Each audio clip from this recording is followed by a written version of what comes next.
In this problem, we'll see how to graph a system of linear inequalities. Let's look at our helpful hint. Remember to use dashed lines when the inequality symbols are greater than or less than. Take one inequality at a time and graph the borderline. Then shade above or below each borderline based on test points. The intersection of the two shaded regions is the solution to the system. So here's our system of inequalities that we want to graph. I'm going to label this inequality 1 and this inequality 2. We're going to graph these individually. So first we'll look at 3x plus y is greater than 8.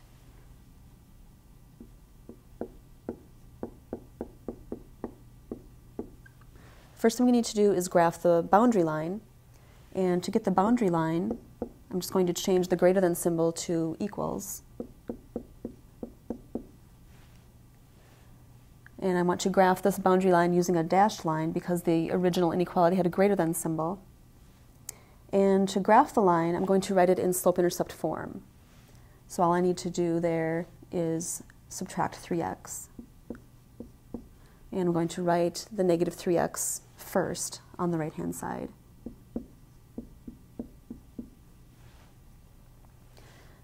Now I've got the equation in slope-intercept form, and I can use the fact that the y-intercept is 8 and the slope is negative 3 to graph my line. So a y-intercept of 8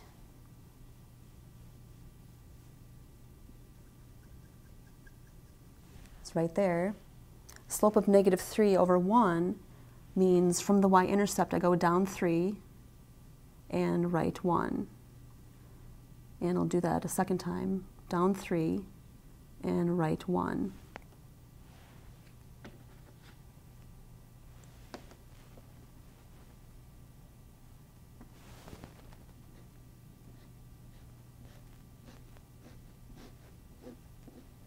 And we'll need to extend this down a little further.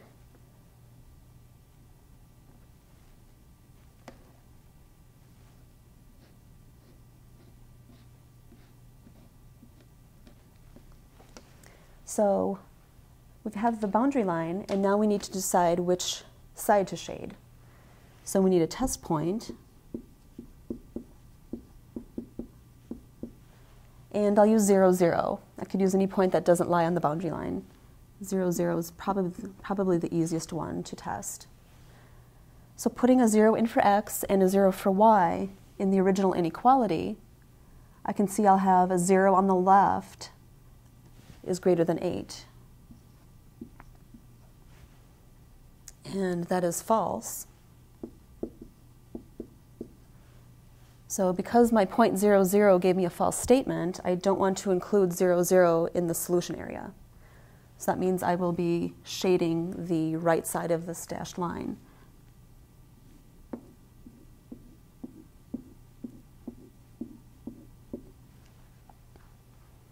Now let's graph the second inequality.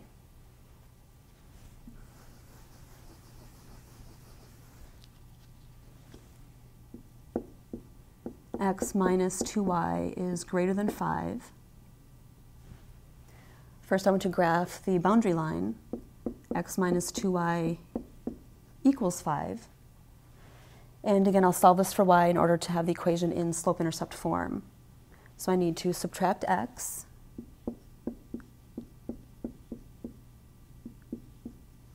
Writing that negative x first, and then dividing by negative 2.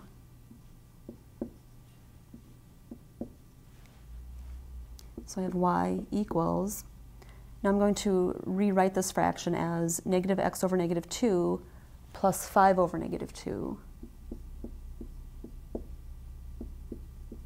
It'll be a little easier to see the y-intercept and slope that way. Here I've got a negative over a negative, so it's really positive. Positive x over 2. And the negative sign in the denominator, I could bring that up and change that to minus 5/2. So here's my equation in slope-intercept form. My y-intercept is negative 5/2 or negative 2.5. So down 2.5, it's about here. And my slope is 1/2, 1/2. Notice this term could be written like this, 1/2 times x. So from the y-intercept, I go up 1 and right 2. Up 1 and right 2 puts me here. And if I do that a second time, up 1 and right 2 is here. So my boundary line will come through those 3 points. And again, I use a dashed line because of the greater than symbol.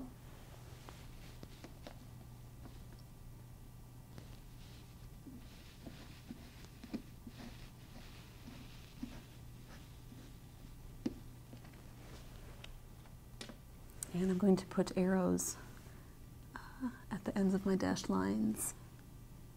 So those do go on in both directions. Now we need to decide which side of the second dashed line we're going to shade.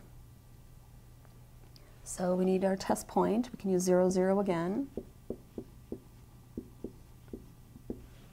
If I let both x and y be 0 in this inequality, I get 0 is greater than 5.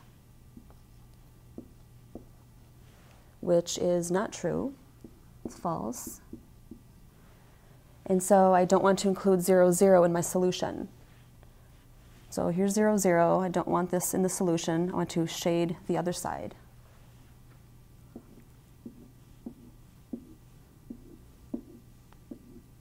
Now the solution set will be the intersection of the 2 individual solutions.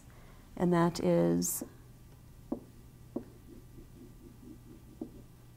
right here. So every point in this area is a solution to the inequality. Now the hint gave several suggestions. First of all, make sure that you're using dashed lines when the inequality has a greater than or less than symbol. And when you are graphing a system of inequalities, graph each inequality individually and then look for the intersection of the 2 solutions.